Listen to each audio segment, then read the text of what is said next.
Watercolor painting for beginners. Today I have some desert doodles is what we're going to do today. So I am using my journal here, and then I'm just going to put down some bright yellow first, and then layer a bit deeper yellow, and then some orange in here as well.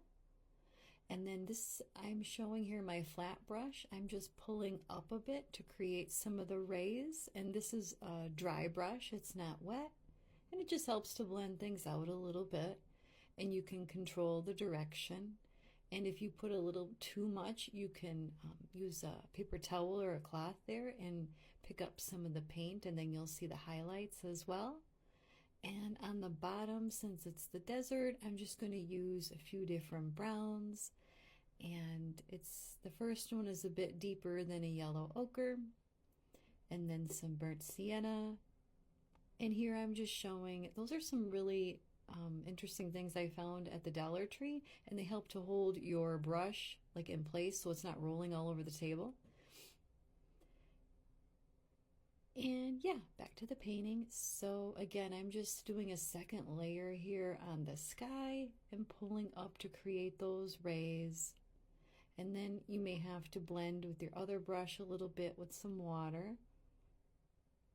And there you could start to see them. And then here I'm using a darker brown, and everything is dry here before you do this step. We're going to put the mountains on. And then of course, because it's a desert, we're going to do the cactus. And put a few more on here. And I'm just using an olive green. I have mixed in a tiny bit of brown as well, keeping those nice earth tones.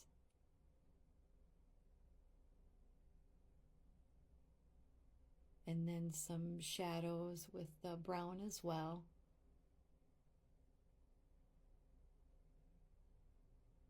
And then a little bit more orange around here for the sun going down.